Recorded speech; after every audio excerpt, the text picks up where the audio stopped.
some people we knew, some goyim. So, you know, we brought in something to them, schmattes, but we gave them away.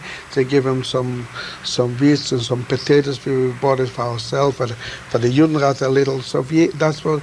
Were you ever caught by the Germans bringing this back? That's what I'm trying to say. And one day we went right by the village, but on the main road. But in the village you have to go down.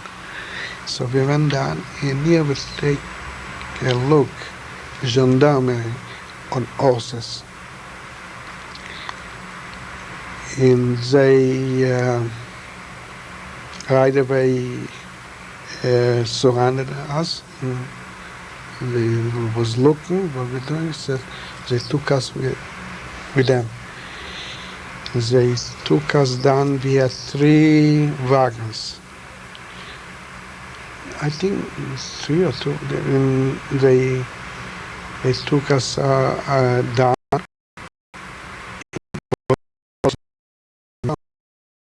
And they came out, the other ones from inside the gendarmerie, with whips.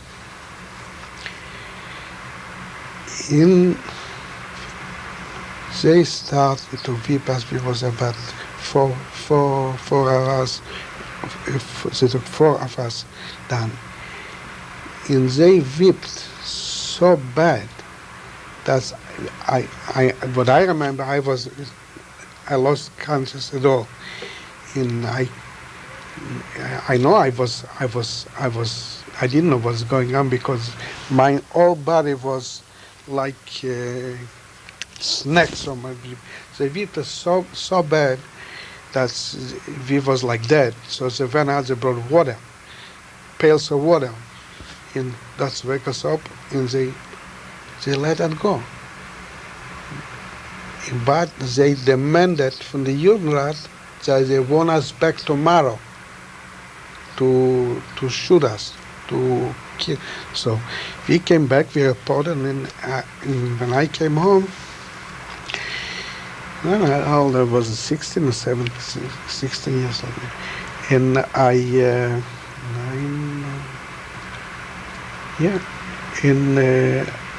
didn't want to say nothing on my face, I didn't see, but when I took off my shirt, my mother, she fainted because my whole body was like full of it, from the whips, full with blood with this. And they demanded us to from the Judenrat should bring her back tomorrow. They meant it too. But the Judenrat, they got connection with them, and they had to smear them up, you know, to give him boots, or to give him this, to give him whatever they could, give him money, whatever. And that's what they saved. They protected us, saved us. If not, and that was every day. And then the same thing. Then we was bringing people to the woods for wood. You know, in the other side was big woods in the Oznoya Wälder woods. In the other side was Belvezer, was where we took out people to cut trees because the winter, you know, for the Germans and for us, and we bring it in with the horses to do it. So we was going over there for a whole week with workers. People what they knew the woods they call it brackets, but they know what trees, and then cut it down, and we had to bring it in till one day. That time start to create I think the partisans start to creation when in the head of the city, the Bürgermeister or something, went with the Germans on this road. And from the woods they came as they put a mine. They blow him up. So we was there the whole week. We was buying from the Goyim some to bring in for the Ghetto, for the Judenrat, some like I said, where you make bread, Flour. flowers Wheat. and hiding, wheat hiding in the need. When we come back end of the week, we was bringing it in. And we had it hiding in the woods. And near our head of us find out that they blowed up the Bürgermeister. And near the Germans came, and they go in.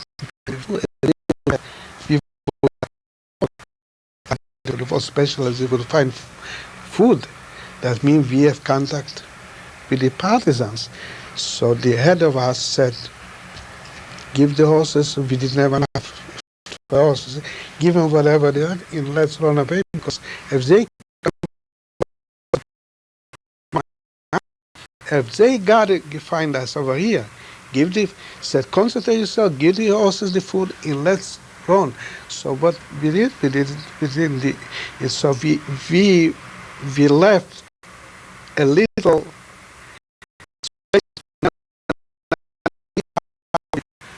We was about 15, 20 kilometers, and we ran that from the woods to the ghetto.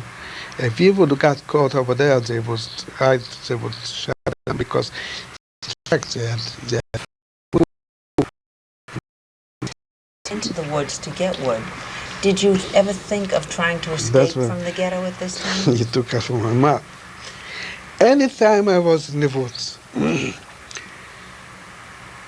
in my mind was, if we had a good horse, my father loved the horse better than children.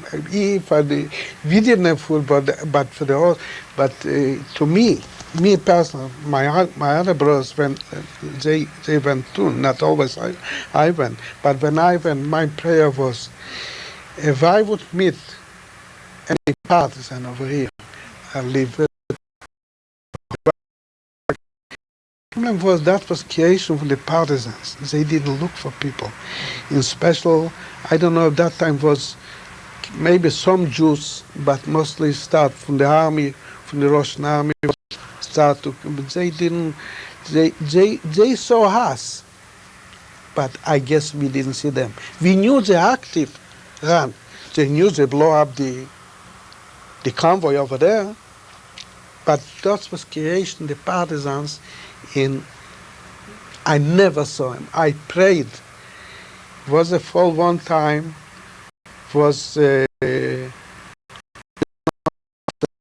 milk cheese in the head of this. The met from the Germans demanded to give him a communication from Pruzenek, Kimbreze.